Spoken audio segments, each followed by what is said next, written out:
When you have someone who has two disorders living inside them, you're going to find yourself shredded with opposites. Some people are living with borderline personality disorder and narcissistic personality disorder at the same time. It's a constant battle. Who gets to come out and fight today? Is it the narcissist or is it the borderline? Which one trumps which? Which face do you see on a given day? So you're probably going to see a mix of both rolled into one. Sometimes you'll see this person go into rages. This person is going to be irrational and not make sense.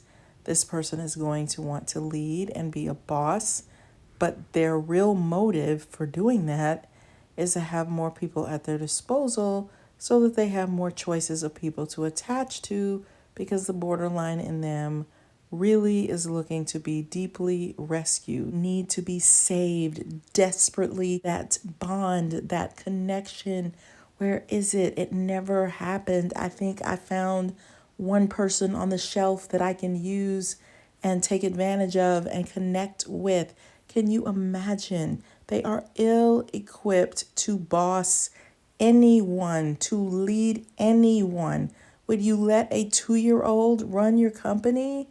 There's something deeply wrong with these people and they do enormous damage. What person, and it's almost embarrassing, what person would step into a role that they're ill equipped to handle, where they have a completely different motive for what they're doing? And these people will shut all the way down in order to be with one person, one savior. Like they could stop working or doing anything just to be with this person that they attach to. You could be interviewed day one and day two.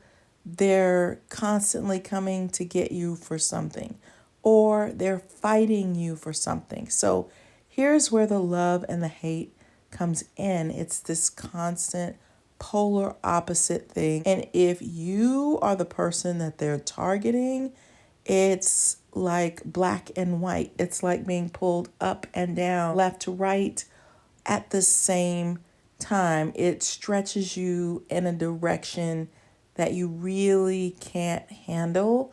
And it turns into a big ball of confusion because you know this person loves you and they hate you at the same time. Why won't this person let me do my job? Because you are supposed to save them, and they will shut down everything in order for that to happen. Why does this person hate me today, is yelling and screaming at me and being very, very charming the next? Or this person might be so smooth that they have a second boss that they're planting seeds about you so that that person is constantly attacking you for created reasons that really make very little sense other than they're nitpicking you. And then they have the innocent role. So they sort of give that, if there's another narcissist around, they can give that narcissistic role over to the other person. And then they get to be the borderline and comfy cozy up to you and be nice and try to connect with you and bond with you. But the problem is they want to shut you down and they want you all to themselves. So they will start to isolate you. But it's just a weird dynamic that someone can love you and hate you at the same time. How do those two entities even exist in one person? Like, I want to be your best friend. Did you miss me?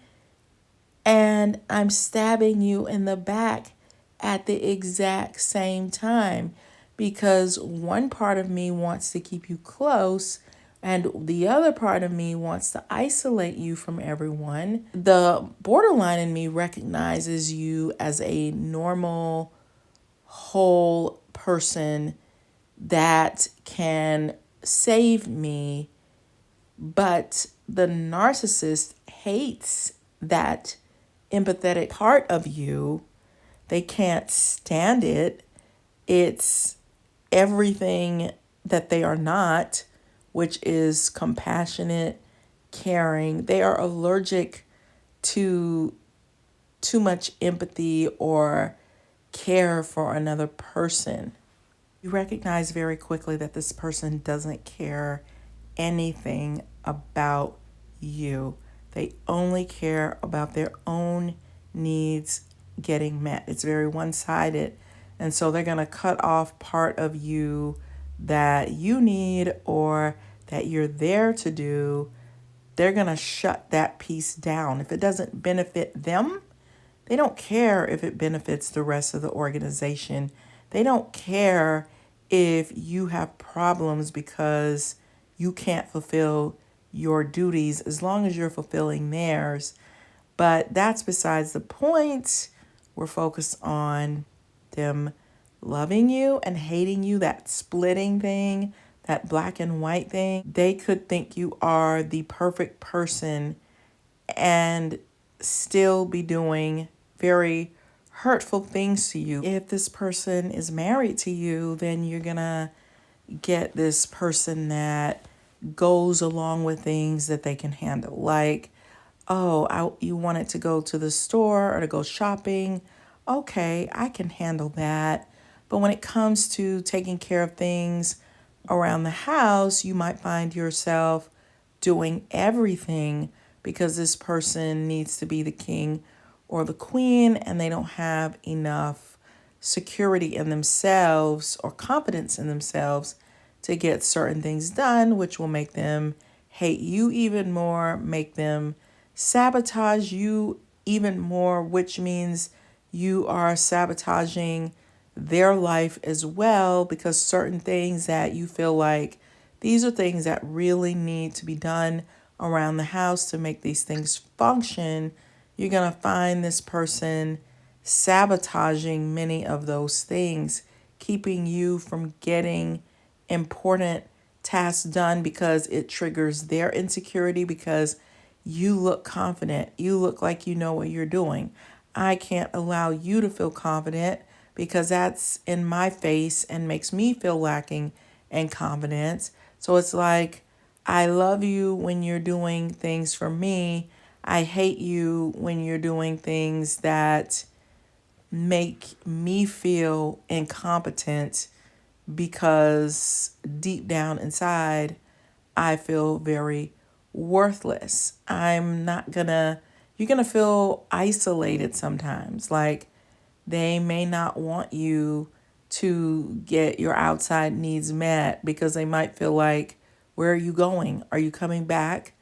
I don't want to be alone. They have opposite emotions going on inside of them. So they can also be choosing to do the exact opposite of what their emotions tell them to do. There's a lot of internal confusion going on, and nobody wants to be in charge of saving another human being. I mean, it doesn't mean that you can't help each other when you're feeling down or when you're struggling with something, but these people need you to be them. They need you to be all things to them, and they'll just do little breadcrumbing type things to kind of make you feel like, okay, I am pouring into you, but they're really not at all. They could seduce you at first and make you think you are amazing and wonderful, and their version of love really isn't love. Narcissists really struggle with that. So their version of love is going to be very skewed, very strange. Like it's not going to make any sense. You're going to feel very drained, very used by these people. They project their emotions onto you. So sometimes they're going to make you feel very full and other times very empty. They're going to make you feel good and bad, happy and sad, heavy and light. Just a myriad of contradicting emotions, hot and cold, make you feel like you're interesting and then flip to you're boring.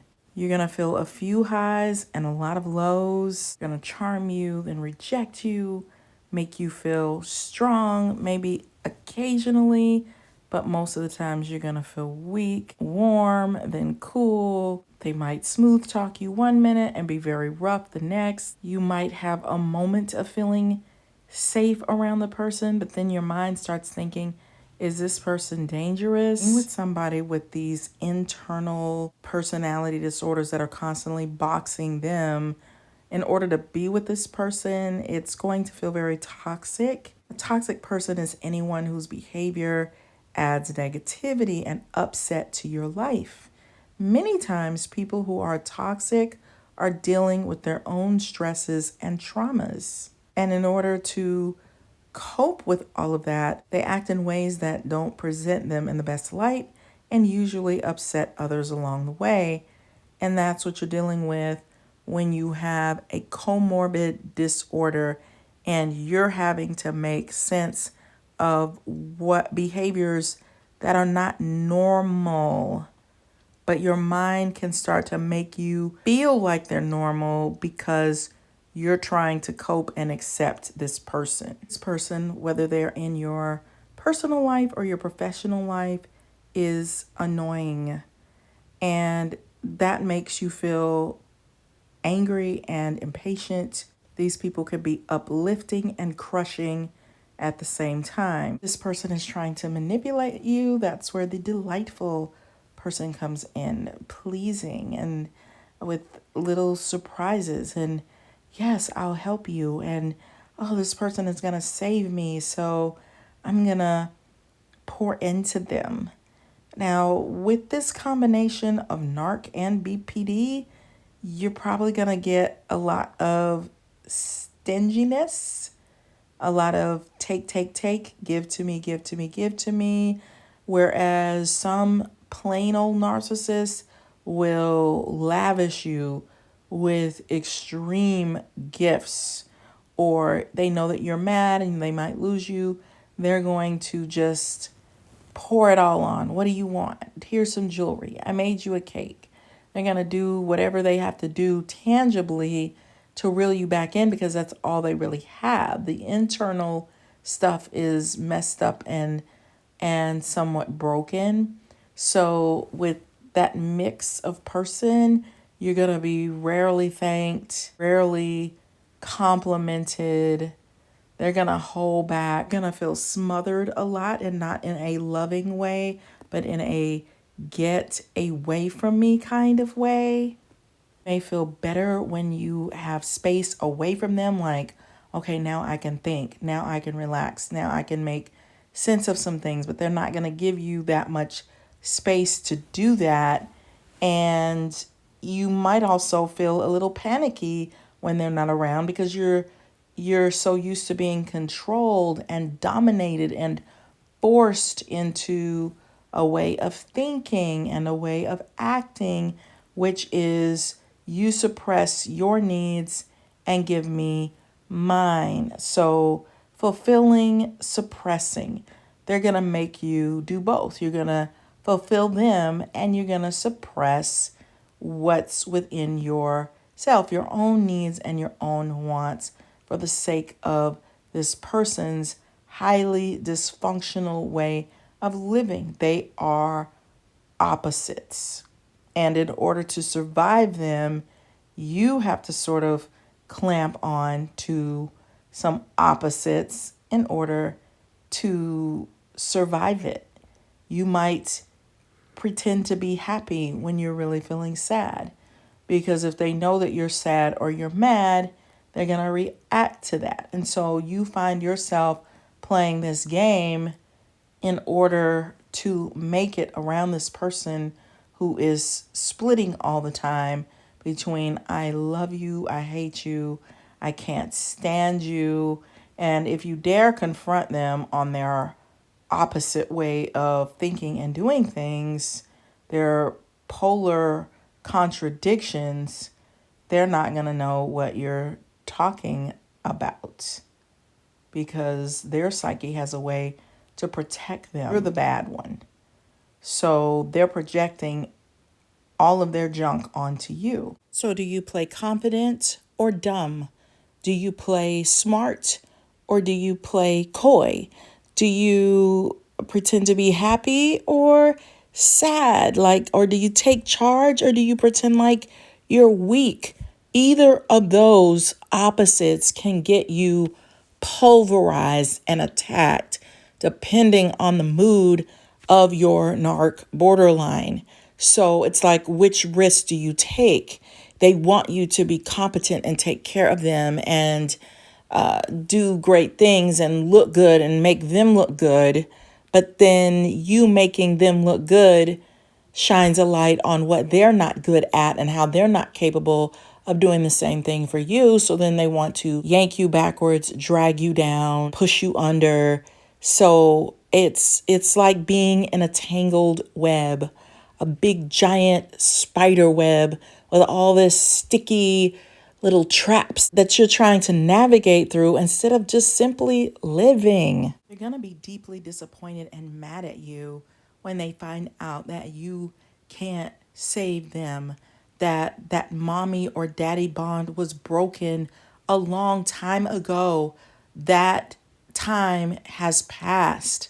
And without deep, long, intensive therapy, they're going to be chasing a high that they can never find. It's like a drug addict, that first hit. They never get that first hit again. And so there's a part of them that's going to be resentful and angry at you and frustrated that this isn't working the way my mind told me it would, because you're failing me, you're rejecting me. You're supposed to meet my needs. You're supposed to feed me every day and take care of me like a mommy would. And for some reason, this emptiness inside me, this deep level of insecurity and self-hatred, you're not healing it. But you're going to be my punching bag now for all the things that my parents didn't do for me. So on a subconscious level, because they're not aware of that, they may be aware that something happened with their parents. And there are some times when things just happen in life that are unfair. So it may not even be the parents' fault, or it could be hereditary. But now I'm going to punch you because you did all this to me. You're the reason why I feel the way I do inside. So if you find yourself living in the throes of polar opposites, come close, get away from me, then you'll definitely want to check out my book, The Workplace Narcissist, so you can get deeper insight into how the narcissistic mind works and strategies you can do to help yourself when you're in this very confusing situation. And you'll want to check out my book, Flip the Script on Love, if you need help in the area of romance. It also deals with heartbreak and just the results of being in a toxic relationship and how to heal once and for all and get that love that you really deserve. So check those out and let us know in the comments, how do you deal with the difficult people in your life? And is it family? Is it a boyfriend-girlfriend situation? Is it a work situation? How do you handle it? We can use any tips that you can give. All right, you guys, I will see you guys on the next video. Bye.